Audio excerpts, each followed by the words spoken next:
স্বাভাবিক বিবেক বুদ্ধি লোপ পায় তখন উনি আর স্বাভাবিকভাবে চিন্তা করতে পারে না। উনি সংবাদপত্র পড়লেও নিউজটা দেখে না, অথবা উনি একটি কুযুক্তি দাঁড় করান সব ঘটনার। 16 মাসে বিএনপি যেভাবে নিন্দিত হয়েছে এবং যেভাবে অন্তর্দ্বন্দ্ব হয়েছে, যেভাবে সংবাদপত্রের পাতায়, দেখুন সংবাদপত্রের পাতায় জেসিন আপনি আমি দুজনেই কাজ করি সংবাদপত্রের সাথে, কোন যেই নিউজটা আসে তার 10 গুণ বাজারে ঘটে, কারণ সংবাদ হয় কোনটি যেটি খাটাখাটির পরে একজন তৈরি করে। বিএনপিকে আত্ম অনুসন্ধান করতে হবে, আত্মসমালোচনা করতে হবে।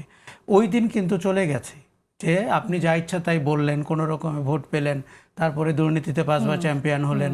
এইসব দিন আমার মনে হয় না বাংলাদেশ আর নিবে। কাজেই ওনাদের এই রাজনীতির পরিবর্তনটাই কিন্তু জুলাই।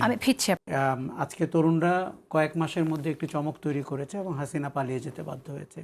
কিন্তু বিএনপির ওই যে 16 বছরের যে নির্যাতন, তারপরে যে একটা তার পরিবর্তন আসার কথা দলের ভেতরে, রাজনীতিতে, এমনকি শাসনে গেলে তার বিরুদ্ধে দুর্নীতির অভিযোগ আসবে না এবং অস্বচ্ছতার অভিযোগ আসবে না, এই জায়গাগুলোতে আমরা বিএনপিকে এখনো কোনো জোরালো ব্যবস্থা নিতে দেখিনি। আপনি যেমনটি বলেছেন বিএনপির ভেতরে অনেককে বরখাস্ত করেছে, কিন্তু সেই বরখাস্ত করাটা আসলে কতটুকু কাজে দিয়েছে? এত বড় দলের মধ্যে কয়জনকে বরখাস্ত করেছে? আর বরখাস্তটা কি? একসময় পুলিশের খারাপ কাজের জন্য সাসপেন্ড করা হয়, তারপরে কি আমি আর আপনি জানি ওই পুলিশ আবার কোথায় জয়েন করেছে? বরখাস্তের গল্পটা তাই। আর দৃশ্যমান ব্যবস্থা নিতে হবে আপনার রাজনীতিকে পরিশুদ্ধ করতে হলে। বড় দল হিসাবে এটা বিএনপির কাছে আমাদের প্রত্যাশা। এনসিপির যে কারণে পথ হারিয়েছে বারবার আমি বলছি, আজকেও কিন্তু এনসিপি জোট করেছে এবি পার্টির সাথে। এবি পার্টি কারা?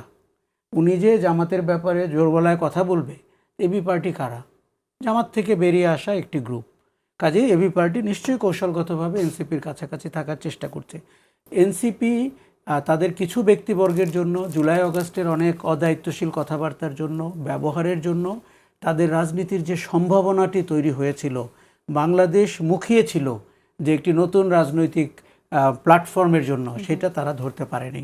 তাদের ভেতরে আমরা দক্ষিণ পন্থা দেখতে পেয়েছি, তাদের ভেতরে সেই এলিমেন্টগুলো দেখতে পেয়েছি যেটি বাংলাদেশকে পশ্চাৎপদ করতে পারে। দেখুন, আপনি ধর্মবিশ্বাসী হতে পারেন, আপনি প্রগতিশীলও হতে পারেন, এর মধ্যে কোনো বিরোধ নাই। ওই যে আপনি একটু আগে বলছিলেন না, যার দাড়ি টুপি পরা ক্যারেক্টার দেখালে, বাংলাদেশের কত মানুষ ধর্মবিশ্বাসী, তারা কি জামাতের মতো 71 সালে নারী নির্যাতন করেছে? আবার এটিও ট্রু, যারা করেছিল তাদের লেবাস ওইটা ছিল। কাজে আমি তো ইতিহাসের পক্ষে থাকতে হলে এটা দেখাতে হবে। কাজে আমাদের এখন পরিষ্কার ডাক্তার, এখন লড়াইটি কিন্তু ভিন্ন।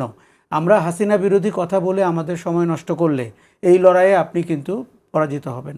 এখন লড়াই হচ্ছে বাংলাদেশ দক্ষিণপন্থার দিকে যাবে নাকি বাংলাদেশ একটি প্রগতিশীল মধ্যপন্থার দেশ হিসেবে পৃথিবীর বুকে বিকশিত হবে। রাজনীতির মাঠের অবস্থা কিন্তু ভালো না। তরুণদের দল কিন্তু অলরেডি এবি পার্টির সাথে জোট করেছে, তারপরে জামাতের সাথে যায় কি না, বিএনপির সাথে যায় কি না, এটা কিন্তু ভোটের অঙ্ক বলে দিবে। বিএনপিকে আমরা জোরালোভাবে এই যে দক্ষিণপন্থার এগেনস্টে দাঁড়াতে হলে যেভাবে বলতে হবে, সেই জায়গাটিতে শক্ত অবস্থানে দেখছি না। জামাতের ধৃষ্টতা আস্ফালন। একটা নতুন দল হিসেবে এনসিপি কোথায় যাবে, সেক্ষেত্রে এনসিপি নিশ্চয়ই একটি রাজনৈতিক জায়গা এখানে থাকা উচিত। পাশাপাশি বিএনপির সাথে যাবে কিনা, বিএনপিরও তো আগ্রহ থাকতে হবে, সেটা আমরা কতটুকু জানি? এখানে বিএনপি নেতা আছে, আমরা এটা শুনতে পারি ওনার কাছ থেকে। আপনি শেষ করলে। আমি যেটি বলছিলাম যে এনসিপিকে প্রচণ্ড সম্ভাবনাময় মনে করছিলাম আমরা, বিশেষ করে তরুণদেরকে। তারা অনেক নতুন কথা বলছিলেন, নয়া বন্দোবস্তের কথা বলছিলেন, কিন্তু তার কনসিস্টেন্সি আমরা দেখতে পাইনি। তার মধ্যে তাদের অনেকের ব্যাপারে আর্থিক অসততা, কেউ সরকারে থেকে, কেউ সরকারের বাইরে থেকে, এগুলো আমাদেরকে আশাহত করেছে। এবং আমার মনে হয়েছে যে এত অল্প মূল্যে এনসিপির নেতৃত্ব বিক্রি হচ্ছে বা কেউ বিক্রি হচ্ছে, এটি আমাদের দেখতে ভালো লাগেনি। কাজেই এনসিপিকে লম্বা রেসের ঘোড়া হতে হবে, সে 15-20 বছরের জন্য চিন্তা করতে হবে, রাজনীতিটি প্রতিষ্ঠিত করতে হবে। যেই মুহূর্তে আপনার রাজনীতি সঠিক হবে, ভোট আপনার বাক্সে কোনোভাবে না কোনোভাবে আসবেই।